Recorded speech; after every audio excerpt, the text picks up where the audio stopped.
Well, good evening, everybody.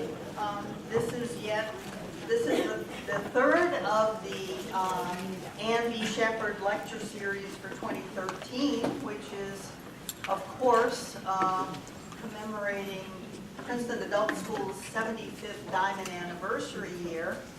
My name is Marlene Lockheed, and I'm a member of the Adult School Board and the committee that puts together this lecture series. And I'm very happy to see so many people here. We were wondering, because it is the university break, whether the whole world took a break at the same time. That is obviously not the case. Our speaker tonight is Professor Alexander Nehamas, Princeton University's Edmund N. Carpenter II, class of 1943, professor in the humanities, professor of philosophy, and professor of comparative literature, all of which he juggles very well, as we could tell in our little conversation before you all came in. Professor Nehamas received his undergraduate degree from Swarthmore in 1967, his doctorate from Princeton in 71, and has been a member of philosophy faculties at the University of Pittsburgh, University of Pennsylvania, and since 1990, Princeton University. At Princeton, he has been, among others, the founding director of the Princeton Society of Fellows in the Liberal Arts, the chair of the Council of the Humanities, and the director of the program in Hellenic Studies. Not only is he an accomplished scholar, but he is also recipient of numerous honors and awards, including Princeton's President's Award for Distinguished Teaching in 2011. An honorary Doctor of Philosophy degrees from the National Polytechnic University in Athens and the Aristotle University of Thessaloniki, both awarded in 2011. And, which impressed me enormously, he was among the first 5 recipients of the Andrew Mellon Foundation Distinguished Achievement in the Humanities Award in 2001. His scholarly work, Only a Promise of Happiness, The Place of Beauty in a World of Art, received recognition as the best book in philosophy from the Association of American Publishers in 2008. It's our extraordinary honor to welcome Professor Nehamas to give tonight's lecture on Walter Kaufmann's Rediscovery of Friedrich Nietzsche. Please join with me in welcoming him.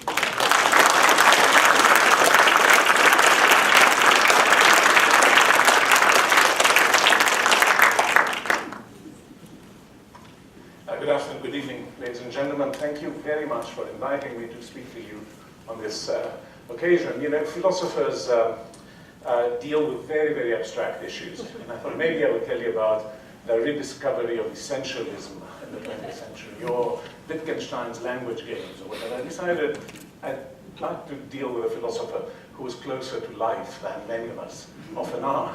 So let's see how it goes.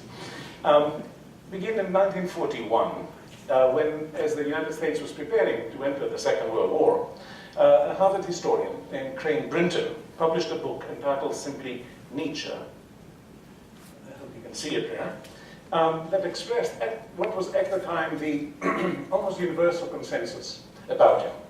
According to that consensus, and I quote him now, Nietzsche damned democracy, pacifism, individualism, Christianity, humanitarianism, and praised authority, racial purity, the warrior spirit and practice, the stern life, and the great health. Obviously, Brinton wrote, Nietzsche had 40 different kinds of inferiority complex, and had he been alive when Hitler came to power, would have been a good Nazi, eager to cleanse Germany of the Jewish race. Yet, if you enter any bookstore in the United States, or anywhere else in the world for that matter today, you'll find it crowded with Nietzsche's works. 3 journals and 3 international societies are devoted to studying Nietzsche. The little Swiss inn where he spent many of his summers is visited by thousands of people every year. The house where he spent the last years of his life, terminally insane, is now a public museum and research center. and Amazon lists 12,000 titles under his name. Interestingly, more than the German Amazon, which only lists 9,000. So, I don't know what that means, but it was strange to me. I wouldn't have expected that. Anyway, abrupt changes in literary and philosophical reputations are not at all unheard of. But the rediscovery, if I can use that term, of Nietzsche is remarkable to us here because it was by and large the result of a single book by a very young man, published in 1950, when its author, Walter Kaufmann, was barely 29 years old. This is Walter Kaufmann when he first started teaching at Princeton. This is Walter Kaufmann as I knew him when I was a student here. The book, and I need to say that because, well, I call it a conflict of interest, Marlene called it marketing. Princeton University Press is reissuing the book, the Kaufmann's book, and with a preface by me, so I need to state that so that you know that I have a deep interest in this. I don't get any royalties from it, so at least it's okay that way.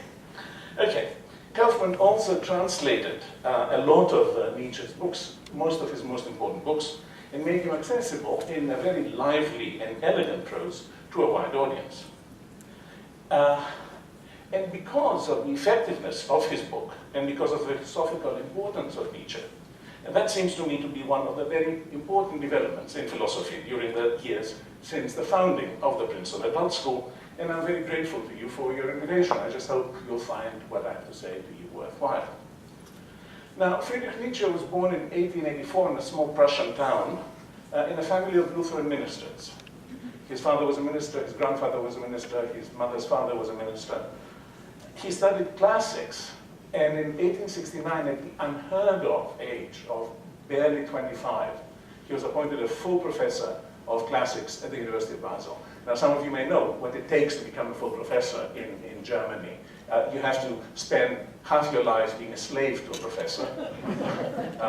Then you become a private teacher, making money mostly by doing, not anymore, but then by doing private lessons. And eventually, if you're lucky, if you have the connections, and if you're very bright, you get a chair. Nietzsche got it without any of that. His teacher, very famous classicist, said, this is a man who could do anything he ever wanted to do. So he moves to Basel, where he becomes great friends with the composer Richard Wagner, a true anti-Semite, as my friend, but great musician. And his first book, The Birth of Tragedy, called for a renewal of German and European culture in general through recapturing the spirit of early ancient Greece, before Plato came in and spoiled everything as far as Nietzsche was concerned. And he thought that the great achievement of early Greek culture was the tragedy, Greek tragedy, especially Aeschylus, well, not especially, particularly Aeschylus and Sophocles. He thought of Euripides, as he said, as the murderer of tragedy, and he claimed in the book that Euripides was the tool of Socrates, whom he identifies with Plato, and the philosophers came in and they made everything terrible. Anyway, he thought also that Wagner's operas were the equivalent, or operas, I shouldn't say operas, he would hate me for that, his music dramas were the equivalent, the modern equivalent of ancient Greek tragedy that brought people together, and he somehow thought that that would help. It didn't. The book itself, which Nietzsche later described with characteristic hyperbole, he really does like exaggeration. He called it impossible, badly written, ponderous, embarrassing, image-mad and image-confused, sentimental, a book for initiates. The book did nothing good for his reputation, and he gradually grew quite disillusioned with academic life. So in 1879, about 9 to 10 years after he was appointed to the university, he retired for reasons of health. He was always a very sickly man. He had a small pension. He had a small amount of money from his family. So he lived from then on nomadically, ill, lonely, and almost completely unknown, if not totally unknown. He lived in France and Italy during the winter, and he would go back to Germany or Switzerland especially during the summer. During the time after he left the university, he had already written 3 books and huge numbers of notes. He added 13 more books to that. He wrote many, a slew of poems, a torrent of letters, and countless notes that remain unpublished. His complete edition, which is still not complete, has 45 volumes or something like that. And you know how long he lived, basically. His productive life ended in 89, January 89. He was 44 years old. That's when he stopped being able to function because he collapsed. We're not quite sure what was wrong with him, but people think it may have been syphilis. And he collapsed in the street in Turin while he was trying to protect a horse which was being flogged by the coachman. And then both horse and Nietzsche fell to the ground. He never got up. When he came to, he was no longer in control of his mind. And from then on, he lived as an invalid. Let me show you a little bit. This is one of Walter Kaufmann's collections of Nietzsche's writings. This one contains Das Buch Zarathustra, among others. This is Nietzsche as a student. This is a sort of a classic picture of him during his best years. And this is the inn I told you about, where he went in the summers. A very small, very, very humble place. This was the bedroom where he lived, and there is this plaque now on the house. It says, "Here lived Friedrich Nietzsche during the very creative summer months of 1881 to 1888. And of course, he collapses in 89. That was it. He lived here. He took long walks. It's a wonderful place. I just learned by checking the internet today on the place that Kristen Stewart and I can't remember the name of the actress, are making a film called Zils Maria, which is the name of the town. I don't know if they'll bring Nietzsche in it or not. Anyway, once he collapsed, he lived mostly under the care of his mother and his sister, Elizabeth Förster Nietzsche, the widow of the leading, or one of the leading German anti-Semites, who controlled his sister controlled his works and his reputation jealously until her death in 1935. So she lived long before him, but died in 1900, completely unaware that by then he'd become a very famous person. He was being read absolutely everywhere, and also in the United States. In fact, his great admirer in the first 20 years of the century, or 20th century, was H.L. Mencken, who described Nietzsche's philosophy as a call, he said, to individualism, an effort, and I quote him, to throw off the morality invented by some dead race to make its own progress easy and pleasant, and replace it with a workable personal morality of one's own. Now, all that changed, just like a sea change, really, with the onset of the First World War, which came, for some reason, to be known as Nietzsche's War by many people. And Nietzsche's philosophy now was interpreted as an endorsement of German militarism and imperialism. As I said, people called it Nietzsche's War. Things only got worse when, in part because of the tireless propaganda of his sister, who finally convinced Hitler to come and visit. I forgot to show you these pictures. This is Nietzsche and his sister when he's living with her under her care in Weimar. He now really doesn't recognize you, and there's a very moving picture I'll show you now, which is him leaning towards his sister, and she has a cheek on his head. I have always been very, very moved by that picture. Anyway, she was a terrific propagandist, and she got Hitler to come and visit the house where she had settled with Nietzsche, which she was trying to turn into a museum of some kind. And here is Nietzsche, Hitler looking at Nietzsche's bust.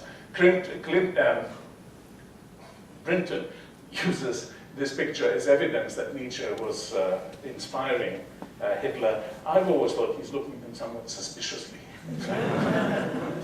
There's a kind of, what am I doing here, sort of a feeling. Anyway, things got much worse for Nietzsche when both Italian fascism and German National Socialism claimed him as their inspiration in the 1920s.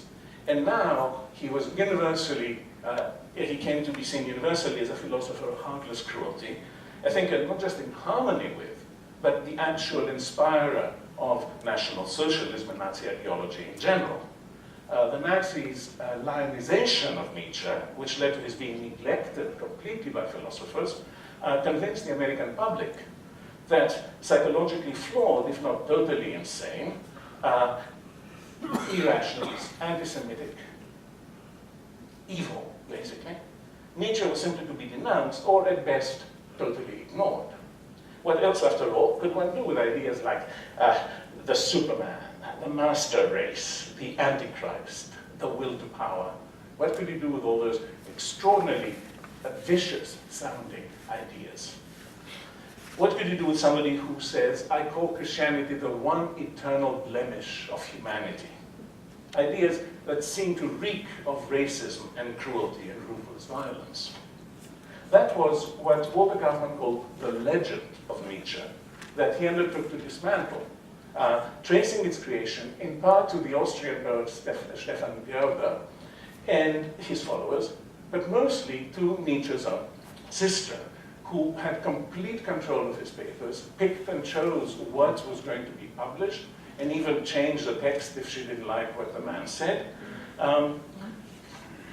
For example, both the Nazi Party, of which Elizabeth was an avid supporter, and the philosopher Martin Heidegger was not an uninterested bystander because he also cooperated with the Nazi regime for a few years, or more, depending on whom you hear, whom you listen to, considered a text called The Will to Power, a collection of his notes, published posthumously by Elizabeth, as Nietzsche's outline of his great work, his magnum opus, which was going to have this title, but he left unfinished. And all these notes were published as a volume. And what happened was that Elizabeth took from hundreds of tens of thousands of notes, took about 1,000, arranged them any which way she liked.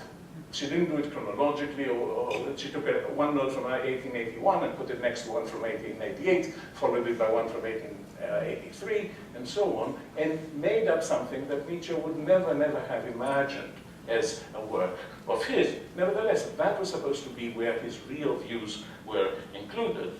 But in his book, Kaufmann showed that The Will to Power is, as I said, a completely arbitrary selection of notes taken out of context in no chronological order at all, and stitched together according to his sister's own crude understanding of his views and her political ambitions. Kaufmann's book, which is entitled Nietzsche, Philosopher, Psychologist, Antichrist, brought about a radical reversal of the popular image of Nietzsche, the image as a ranting totalitarian anti-Semite. And gradually, especially as it was held by his translations, made it possible for philosophers who had long ago dismissed Nietzsche as a mere poet or prophet to take him seriously once again. It marks a major turning point, I think, in Nietzsche's posthumous refutation, and I consider it a truly remarkable accomplishment, especially, as I said, for somebody who is not yet 29 years old, when most people are still here following their PhD studies. According to Kaufmann, Nietzsche acquired his reputation for heartless cruelty, anti-Semitism, and for pervasive self-contradiction, hence the philosophical view that he was a poet or a prophet and not really a rigorous arguer, only because his critics felt free, just like his supporters, as a matter of fact, to quote snippets of his pithy, lively, and often exaggerated language without concern for their original context or intention. And because, of course, he wrote aphoristically, it was always easy to do that because he has those wonderful sentences, lapidary sentences. I'll just quote a couple of them for you in just a minute. Because Nietzsche was famous for precisely writing aphoristically, and he is one of the great aphorists, I think, of all time, up there of at least as good, if not better, than La Rochefoucauld or Lichtenberg or anybody like that. So here's some example, beginning with one about aphorism themselves. He says, the shortest way between mountain peaks is from peak to peak, but for this one needs long legs. Aphorisms should be peaks. Then the famous sentence that closes the genealogy of morality, man would rather will nothingness than not will. As long as we have an object, even if the object is death, he says, as long as there's something that we want, we still live. It's not wanting anything that is real death. We love life, he continues, or not continues, someone else, not because we're used to living, but because we're used to loving. Zarathustra at one point says, "This is my way, where is yours? Thus I answered those who asked the way. For the way, that doesn't exist." Or, "He who would learn to fly one day must first learn how to stand and walk and run and climb and dance. One cannot fly to fly." And finally, not finally, two more. Zarathustra asks, "Have you ever said yes to a single joy? O my friends, then you have said yes to all woe. All things are entangled, ensnared, enamored. If ever you wanted one thing twice, if ever you said, 'You please me happiness, abide moment,' then you wanted all back, all anew, all eternally, all entangled, ensnared, enamored."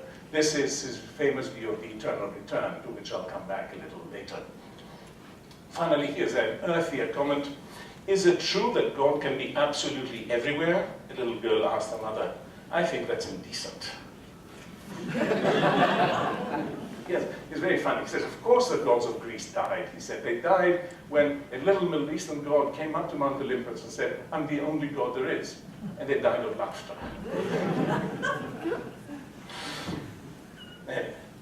So where others had seen Nietzsche's aphorism as his failure to think systematically, to be a real philosopher, Kaufmann found a specific original approach to philosophical questions. A desire to look at things from as many points of view as possible, and a willingness, as he put it, to experiment with ideas. In other words, to test ideas not just for their logical consistency or for their truth and meaning, but also to see whether one could live with the ideas in question.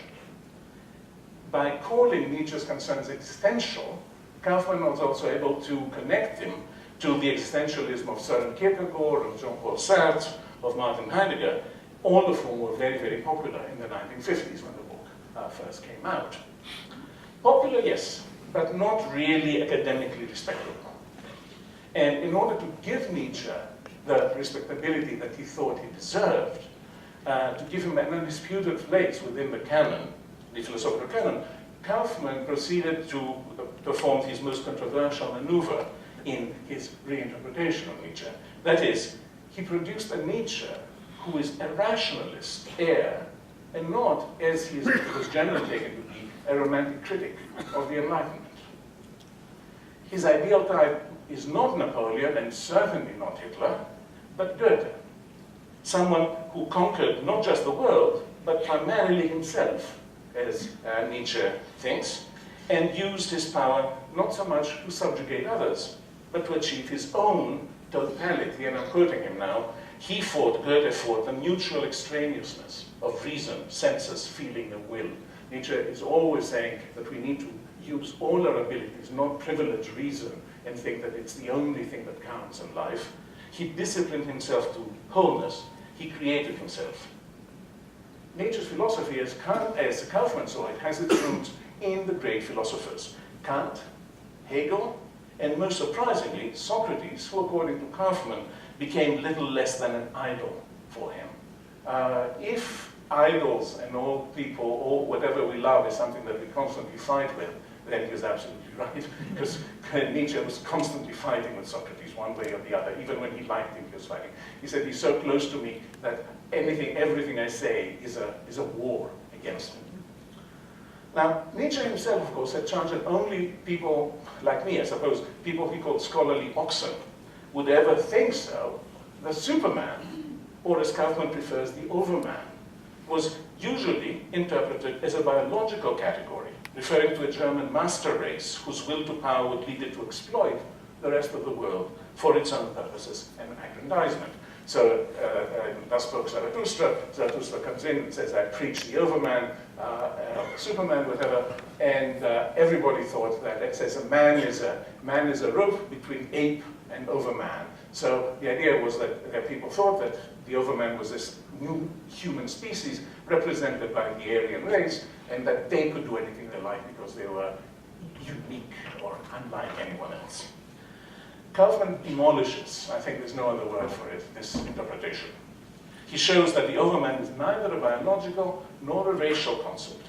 It indicates a type of person who overcomes, and that's one of Nietzsche's favorite words, who overcomes not others, but primarily himself. Although Kaufmann admits, that Nietzsche sometimes invites misinterpretation, and he certainly invites a lot of misinterpretation, Kaufmann insists that overcoming involves the sublimation of our lower, as he calls it, impulses, the cruder forms of what Nietzsche calls the will to power, the force that moves everything in the world, as he puts it. And that involves the transformation of our base impulses and their transformation into urges, and I quote Kaufmann now, to develop foresight and to give consideration to all the impulses, to organize their chaos, to integrate them into a harmony, and thus to give man power, power of himself and over nature. Now, what guides these efforts, nothing other than the will to power itself. But this primeval force, it, according to Kaufmann, guides the effort in the guise, it appears in the guise of rationality, which is for Kaufmann its highest manifestation and gives man, I quote him, mastery over himself. Now, my own opinion, and of course, you know, in philosophy, agreeing with somebody is really a sign of disrespect and bad manners. So you have to disagree with whoever it is you're talking about, otherwise you show no respect to them. So I do think that Kaufmann overemphasized the rationalist side of Nietzsche and paid too much attention to the will to power over oneself. The will to power, I believe, also involves power over others. Now, does that turn it into a cruel and exploitative attitude towards others? Not at all. I quote him, Nietzsche. Every living thing reaches out as far from itself with its force as it can and overwhelms what is weaker. Thus, it takes pleasure in itself. The increasing humanizing of this tendency consists in this, that there is an ever subtler sense of how hard it is really to incorporate another. While a crude injury done others certainly demonstrates our power over them, it at the same time estranges their will from us even more, and thus makes them less easy to subjugate. Talk of subjugation and injury, as he does here, still sounds dangerously oppressive. But here's how I understand the best expressions of the will to power, while also admitting that Nietzsche would rather tolerate bad expressions of the will to power if he thought, and he does think, that they're necessary for the best expressions to be possible. He'd rather have the bad along with the good than avoid both and end up, as he puts it, in total mediocrity. As he writes, today, together with our fear of man, we have also lost our love of him, our reverence for him, our hopes for him, even the will to him. We are weary of man. Here's how, then, I understand the best expression of the will to power. I think last year, I was watching the old tapes of Leonard Bernstein's television series on music. I don't know if anybody has seen them. They're just incredible, an incredible show. In one of them, he rehearses the first movement of Beethoven's Fifth Symphony with a New York Philharmonic. And what he wants to do is he wants to get them to play it as he wants. He wants them to sound as he wants the music to sound. So he repeats certain phrases or passages, he talks to them, he cajoles them, he jokes, he shouts, he yells, he establishes himself as the leader and makes them obey him, and in the end, they sound the way Bernstein wanted the music to sound. That is the best way to explain what Nietzsche means by saying, when he says that the will to power aims at subjugating others. He makes those musicians, Bernstein made those musicians instruments of his, instruments that made the music as he wanted it to sound. In the process, however, he made them better musicians than they would have been otherwise. So, yes, indeed, you do, if you're like Bernstein, which is the kind of person that Nietzsche would admire, you do subjugate others to your will. You have power over them, but this power empowers them as well as you. It's not putting them down, it's bringing them up. And that is what he really understands as the best expression of the will to power. There's another way of looking at it, suggested by a student of mine who wrote a dissertation on Nietzsche, Andrew Hurlson, And he says, look, think of culture in general as a great cathedral that takes forever to be built. For example, think of, oh, this is another Nietzsche, Hitler propaganda picture. Think of the Duomo in Florence. Now, you go there, and everybody says Brunelleschi designed it, Brunelleschi did that, and Brunelleschi did the other. True, we know it by Brunelleschi's name. He was the architect and the chief engineer. But everyone who worked for the Duomo, everyone, even the lowest masons who were cutting stones from the quarry in Carrara to bring the stones over to Florence and build the cathedral, the subcontractors, the painters, everyone was having a part in this great accomplishment. And everybody's life, according to Nietzsche, is made better by the fact that they are working, so to speak, for Brunelleschi.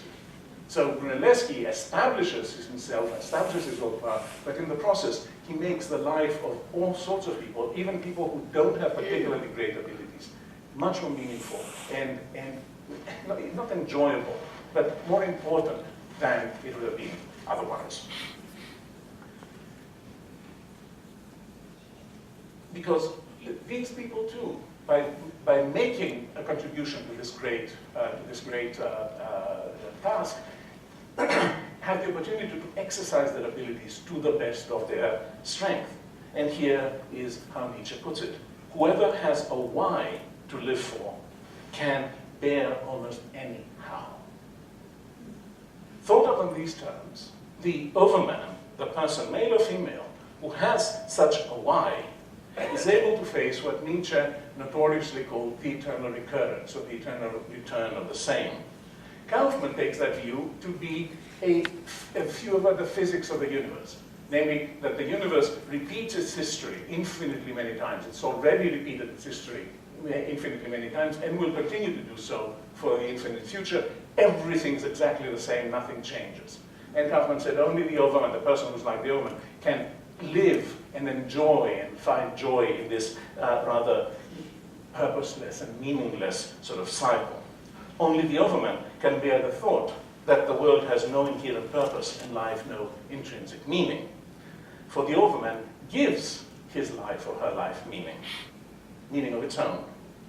I think Kaufmann is partly right, although I don't think we need to attribute to Nietzsche this crazy physics, which is not only false, but self-contradictory, just doesn't work, and people have shown again and again why it's a bad theory. We can say everything that both Kaufmann and Nietzsche want to say, just by taking the eternal recurrence to hold that a life is justified. The justification of a life lies in our willingness to repeat it exactly as we've had it over and over again. It never will happen. But the idea is that if, as he puts it, a demon came and said to you, you'll have to live again in exactly the same way that you have lived already, how would you react, he says? Would you say you're a god and I never have I heard anything more divine? Or would you gnash your teeth and fall to the ground and think that that's the worst thing you've ever heard? Well, most of us, of course, would say, well, I'd like to repeat my life, but that stupid thing I did when I was 16, everybody has something like that. Nietzsche says, no, you can't get rid of anything. Everything that you've done is essential to who you are. If you hadn't done that stupid thing that day, you wouldn't be who you are today. You would have been somebody else altogether. So either you have to accept your whole life as it is, or you can accept no part of it. And that's why the reaction to the demon is either total elation or total despair. He doesn't allow you to say, I'll keep that and throw that out. We can talk about that more in the question period if you'd like. So not to want to have our life to have been different in any way is the greatest justification. Not only, Nietzsche writes, not only to come to terms and learn to get along with whatever was and is, but to want to have what was and is repeated into all eternity, shouting insatiably, da capo, once again. Kaufmann's Nietzsche is also an enemy of all versions of the state, totalitarian as well as liberal. He is an anti-political, as Kaufmann put it, thinker for whom the value of individualism trumps all collective good. Kaufmann's Nietzsche makes judgments which are always measured and reasonable. In The Birth of Tragedy, he pits Apollo, the form-giving god, against Dionysus, the god of formless frenzy, and Kaufmann writes, if he favors one of the two gods, it is Apollo. In Nietzsche's later works, Apollo gives way to Dionysus, who has become, in the meantime, a synthesis of the two, as Kaufmann puts it, passion-controlled. The Genealogy of Morality, perhaps his most accessible book, explains our morality as a transformation of an earlier, Homeric, noble or master set of values into what he calls a slave morality, aimed at safeguarding the interests of the weakest members of society. But according to Kaufmann, Nietzsche, despite his disdain for the sick and the powerless, again takes no side. Nietzsche's ethic, he writes, is beyond master and slave morality. He would like us to conform to neither and become autonomous. In his attack on Christianity, Nietzsche distinguishes between the historical Jesus and the Christ of Paul's epistles, and repudiates only the latter. And though he can sometimes be suspicious of truth, Nietzsche does not condemn, I quote again, the passion for truth, but declares truth to be divine. Now, it could be argued, and in fact it has been argued quite often, that Kaufmann went too far in the opposite direction and gave us a Nietzsche who is all too gentle. Some actually said that he just turned him into another Princeton professor. That's been said many times, and in print too. I think to some extent that's actually true. But I don't think it detracts from the importance of his achievement. Kaufmann's book created a genuine sea change in the way Nietzsche was and continues to be read. Perhaps, given the ignorance and the prejudice that were rampant at the time, it was necessary to overemphasize this gentle side. Crane Brinton had divided the Nietzscheans into the gentle Nietzscheans and the tough Nietzscheans. And Conor Cruz O'Brien wrote an article in the New York Review of Books back in the 70s calling Kaufmann the king of the gentle Nietzscheans. But I think he had to do that if he was to show that Nietzsche could be read without embarrassment or misgivings, and eventually convince philosophers that Nietzsche should be read with pleasure and profit. One issue on which Kaufmann, I think, was absolutely right, was Nietzsche's anti-Semitism, or alleged anti-Semitism. He showed that this essential element in his legend was Elizabeth's invention. She married, as I mentioned, a leading German anti-Semite, and in fact they went as far as Paraguay to establish an Aryan colony, remnants of which still exist, though it was a terrible failure, and she left soon thereafter, her husband died, she left soon thereafter to return to Germany, but there's still people there, and I saw a film about them recently. They're horrible. There was a man standing next to his wife, who was a Paraguayan Indian, and he says, the Germans are the most intelligent people. The French come next, the English come next, finally come the Paraguayans. And he's sitting right there, next to his wife, with whom he's living, and he's saying, she's a really stupid person. I don't know if she understood the language or not, but I would like to be in her place. They call this colony, this Aryan colony, Nueva Germania. But far from even countenancing their engagement, Nietzsche wrote her, you have gone over to my antipodes. I will not conceal that I consider this engagement an insult or a stupidity which will harm you as much as me. In one of the last letters he wrote just before he collapsed, when he was not completely in control of his mind, said, just now I'm having all anti-Semites shot. It's true that Nietzsche charged the Jews with what he considered a great crime. But that crime was what? The invention of Christianity, which he interpreted as the Jews' defense against their assimilation within the Roman Empire. By establishing a religion that went against all the instincts of the Roman conquerors, forbidding violence and malice, praising patience, humility, and refraining from revenge, they neutralized, by convincing the Romans to accept that religion, they neutralized them as a danger. But because they did not accept the new religion themselves, but retained their own characteristic values, they survived as a distinct people. Not that it did them all that much good, but nevertheless, as I tell my students when I lecture on this, how many Romans do you know? Whereas many of your best friends, I bet, are Jews. Consider, he writes, to whom one bows in Rome today. True, Nietzsche, who is no friend of Christianity, the one eternal blemish of humanity, blames the Jews for creating it. That's a historical claim. It may be true, it may not be true, but the solution is not to exterminate the Jews. The solution, as he sees it, is to eliminate Christianity. That's what's bad. He saw it as the religion of mediocrity, the religion that wanted everyone to forego accomplishing anything great in order to live a comfortable life. So, as I said, he thought that Christianity was a religion of the weak, and that the weak wanted to poison the conscience of those few who were not like them and make them just like them. But even in the Antichrist, Jesus was not the villain. The villain is Christ, the figure established by St. Paul and Bernard Shaw, after all, called the inventor of Christianity. About Jesus, Nietzsche has this to say: there was only one Christian, he says, and he died on the cross. After bringing the glad tidings, the evangel, to the world. But, he continues, what are the glad tidings? True life, he answers, eternal life, it is here, it is in you, as a living love, as living in love without subtraction and exclusion, without regard for station. Everyone is a child of God. Jesus definitely presumes nothing for himself alone. And as a child of God, everyone is equal to everyone. To make a hero of Jesus, which he says what Paul did, and he goes on saying how awful that was.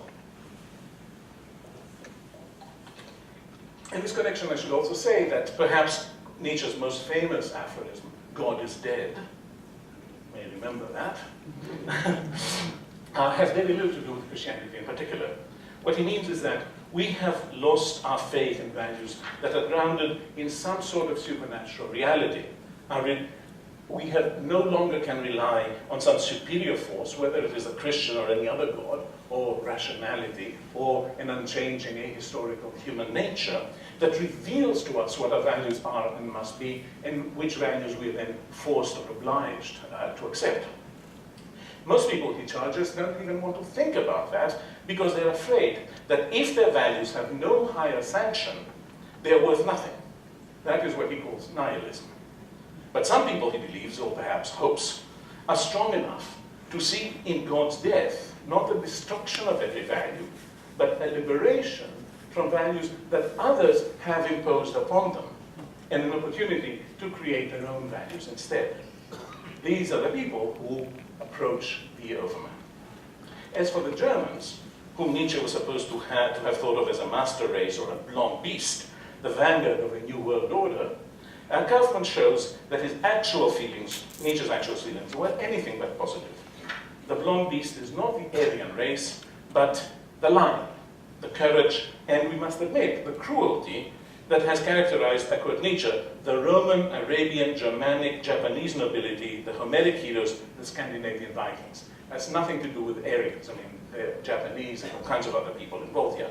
But this Germanic nobility, like the rest, has disappeared from Nietzsche's world, and military might is no longer a measure of nobility at all. Even the German victory in the Franco-Prussian War of 1870 was for Nietzsche not at all a great achievement. On the contrary, he said, it foreshadowed, perhaps it even constituted, the defeat, he says, yes, the extirpation of the German spirit in favor of the German Reich.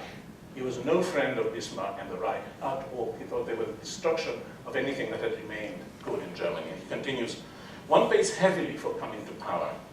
Power makes stupid. The Germans, once called the nation of thinkers, do they still think at all today? The Germans are now bored with the spirit. The Germans now mistrust the spirit.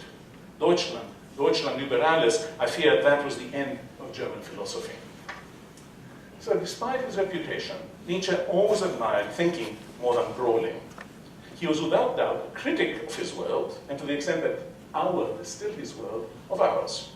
But his critique was not made in the name of violence or brute force or racial purity. It was made in the name of creative spirit, of the desire not to remain bound to the accomplishments of others, but to forge ahead with accomplishments, with new ideas, with new art, new values of one's own. His ideal was to live our lives as if they are works of art. More strongly, he thought that some lives are in fact works of art. And here's another quote. What we should learn from artists, he says, moving away from things until there is a good deal that one no longer sees, and there is much that our eye has to add if we're still to see them at all, or to place them, or seeing things around a corner and as cut out and framed, or to place them so that they partially conceal each and grant us only glimpses of architectural perspectives. All this we should learn from artists, while remaining wiser than they are in other matters. For with them, the subtle power usually comes to an end, where the art ends and life begins. But we want to be the poets of our life, first of all in the smallest, most everyday matters. Now, Kaufmann's book is important for many other reasons as well. It's strangely a book that everybody seems to be familiar with, but no one reads anymore. As if having succeeded in appending that traditional picture of Nietzsche, it can now be safely ignored. But reading it or rereading it, and I'm not advertising really, repays the effort. Kaufmann's account of Nietzsche's dependence on Goethe, of his naturalism, the view that human beings, that is, are continuous with the rest of the animal world, in the spirit of Darwin, the mechanics of sublimation, and his affinities with American pragmatism. All these are genuine and lasting contributions to our understanding of this still seductive and enigmatic philosopher, who is now, I think, thanks to Kaufmann's rediscovery, part and parcel of our intellectual life and heritage. Thank you very much.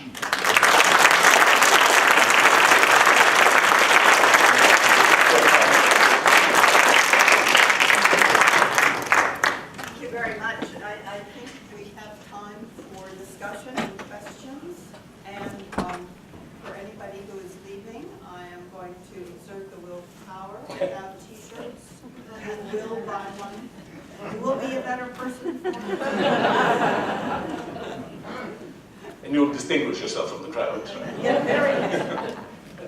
And we also, let me give you this as a... Oh, thank you very much. Thank you. But let's have discussion. Do you want to manage that? By all means. Yeah. Yes, please. Yes. What is the distinction between a philosopher king and the individual that subjugates others? Oh. From a political point of view, obviously. Well, the philosopher king is Plato's idea, right? Right. The philosopher king is somebody who is, first of all, fundamentally rational, right? Mm-hmm. And who is placed in a social position that, so to speak, they win that position because they have done very well in the educational system of Plato's Republic. Plato starts everybody studying together, and as people get bored with what they learn, he weeds them out. Those that remain become the philosopher kings. They're actually politically powerful. Nietzsche's ideal is not really political power at all. So neither the overman nor his individuals, as he calls them, have political power. But wasn't that played out, his ideas were played out in a political scene? Weren't they reinterpreted? You talk about Germany and its subjugation of the Jews. Wasn't Nietzsche used, his philosophy was used in this way as a rationalization for what Hitler wanted to do? Absolutely, and that's so exactly what Kaufmann denies. That it was as you said it yourself, it's a rationalization. Mm-hmm. It was not something that he wanted at all. His idea that the Jews should or deserve to be exterminated is completely out of bounds for him.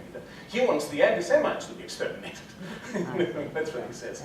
So there is power, there is subjugation, but the kind of subjugation that he thinks. And in that respect, I think Plato and he are closer than one might think, because in both cases, both the philosopher king and the subjugator, the will to power person in Nietzsche, make the populace or whoever they're dealing with better than they would be otherwise. The philosopher kings make everybody have the best life in the ideal city that they could have, and Brunelleschi, let's go to the example that we had, makes a better life for everybody who participated in this great accomplishment of building that church. So the thing about Nietzsche and Plato is that he calls Plato his antipodes, but part of the reason that he constantly, again, is fighting with him is that they're very, very close. There's almost like mirror images of one another. Thank you, that's a really good question. Yes, please. There appears to be an organizational hierarchy involved in it, however.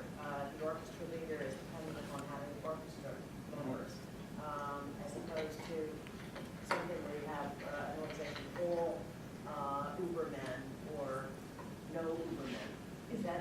part of it? He is a great believer in hierarchy. So great that sometimes I stop. He thinks of society as a pyramid.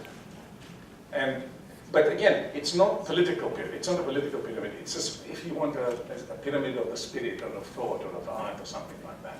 But he says that the great people, the great individuals need the others, exactly as you said. On the other hand, and that's something very, very important, what was wrong with Raskolnikov in Crime and Punishment is that he decides that he's special. And because he decides that he's special, he thinks that he can do something quite unusual. And then it turns out that he wasn't capable of doing it. That's exactly what Nietzsche does not think power is about. You can tell yourself that you're powerful only if you've done something already. You can't announce it in advance and say, well, I'm powerful. And in fact, Raskolnikov, soon thereafter, but also towards the end of the book, Prison in Siberia, he says, that was my problem, he said. I thought I could do that kind of thing, but I couldn't. Other people were able to do it, and because they were able to do what they did, they were proved right. But he said, I didn't have the strength that I thought I did. And again, so it's not that, well, you and I are supermen and superwomen, and these people, are just sick. That's not how it works. Yes? For the Overman or Superman, does Nietzsche judge which accomplishments are worthy to empower those who are subjugated, or does he make a distinction? He is much less interested in judging, in general, what counts and what doesn't count, what is important and what isn't. He thinks that we know the people who've been important in history, right? And what he thinks is that we tend to, how shall I put it? We tend to improve the people who've made great changes in history by interpreting them as virtuous people, which in fact they most often aren't. I mean, think, Alexander the Great, he's such a great hero, right? But in fact, the man massacred, I don't know how many thousands of people, and animals and things like that. And in order to accomplish something, a lot of sacrifices are needed. And Nietzsche says, look, we need to acknowledge that fact. We can't be hiding it, as we tend to do. We can't. He says, great men might actually have their virtues, but they certainly have the vices, which we reinterpret as virtues afterwards. He's quite a cynic about that. Yes, please. You mentioned Raskolnikov. Could you say something about the influence of Nietzsche in other kinds of literature, particularly in the 20th century, whether he's been misinterpreted in the ways in which he's been? Well, look, any writer who writes like Nietzsche is going to be interpreted in all kinds of different ways. The writing offers itself that way. He was extremely important for literature, for art, for music. He too was a musician. He composed music. We have his music, although Wagner's maestro, his conductor from Bülow, said, keep the store open, Nietzsche. He's not the greatest musician. But the German Expressionism, for example, is absolutely full of references to Nietzsche. Interestingly enough, despite the sometimes horrible things he says about women, because he was not bad as Schopenhauer, his misogynist, but he wasn't very good either. He was taken up by German feminism in the beginning of the 20th century. He was a hero of all the radical feminists of the time, and even today, people are using him for that purpose. Poetry, there's a tremendous amount of influence he had on poetry. I myself think that Proust was very, very influenced by him. And I've tried to write about that. I think Proust's novel, which is a story of a man who tries to be a writer and keeps failing and failing and failing until he realizes that the book he wants to write is his own life. And he says, I'm going to write it now, but it's the book we've just finished reading. So it's an example of the eternal recurrence. Exactly. You see, and I know that Proust read it, so I think there is more there than we suspect. In many, many others, it's extremely important that way. Yes, please. I'm a little confused. Did Kaufmann show that the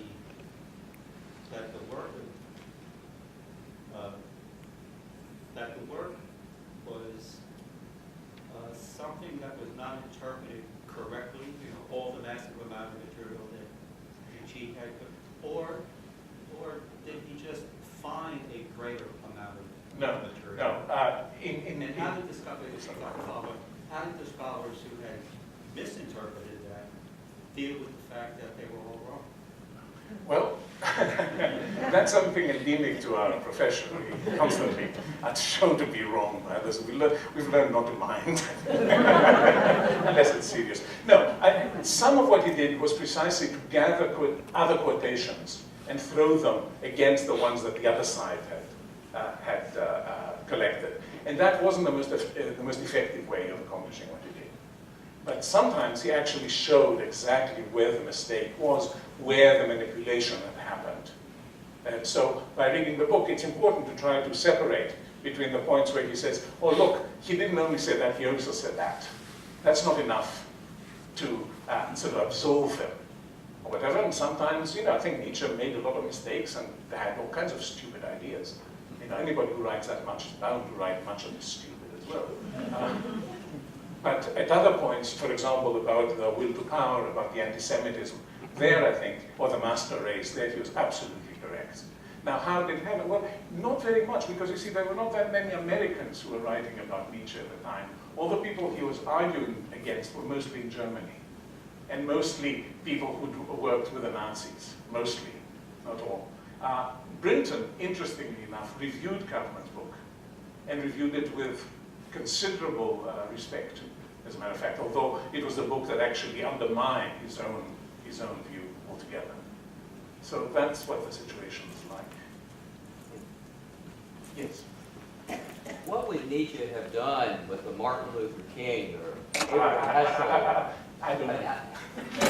Well, it seems that may prove a direct challenge to his philosophy that compassion and virtue and service and love is weak, at least from a philosophical and ethical standpoint. He would not think so much of the message of Martin Luther King, but of his rising to the top of the movement.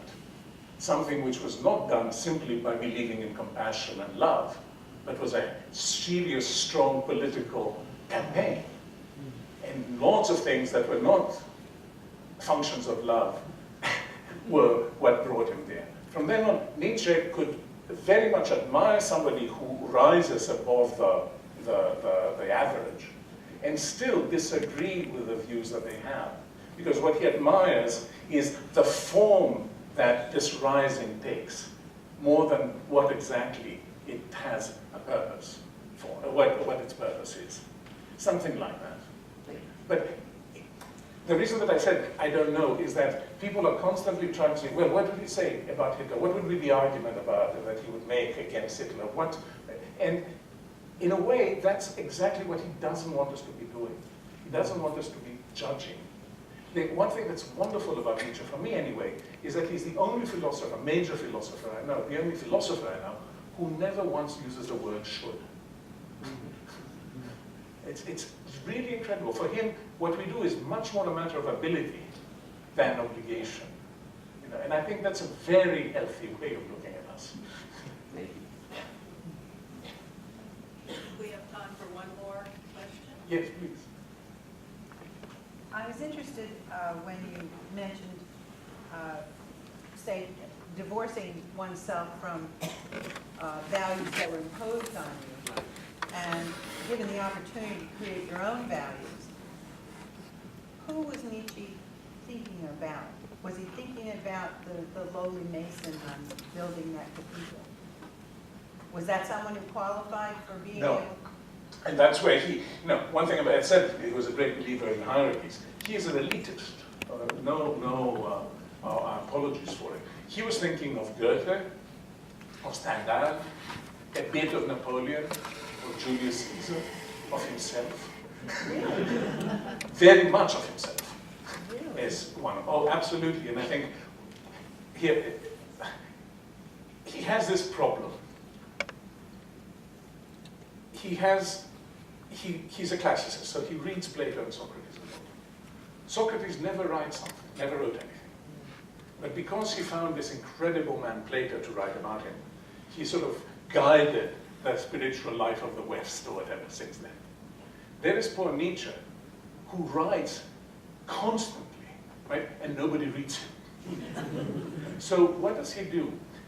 That's why I find him a really interesting philosopher. He doesn't just deal with issues and problems. Through his writings, he creates a persona, the Friedrich Nietzsche who appears through the books, who is very different from the shy, retiring, half-blind man who wrote the books, but is this great character. And he becomes Plato to his own Socrates, if you want. Or Socrates to his own Plato, either way, you can see it. So part of what's so attractive about him is that you see through his works the development of a particular character who has lived with the values that he praises in the work. And that's something that not many philosophers are capable of doing, and many philosophers are not interested in doing. And there's a whole tradition in philosophy that we can find in Socrates, of course, but also in Montaigne, in Pascal, in Kierkegaard, people who are not just interested in issues, but interested in seeing how a certain set of beliefs about issues will translate into a life. And that's what Nietzsche is really about, in a way. I don't know if that answers your question exactly. He lived in a very small world. He lived in a very small world for a very short time. Yeah. As I said, he was just becoming known a bit in 1888 to 9 when he collapses, and he doesn't know anything that happens after that. By 1900, he is lionized all over Europe. He has no idea whatsoever. People come to visit him just to see the great man, and Elizabeth is there taking care of him, but he's just sitting there. Occasionally, he would play a little bit on the piano, but he never even spoke after that. It's a very tragic thing. But if you think of what he accomplished in those 20 years of a career that he had, it's disgusting.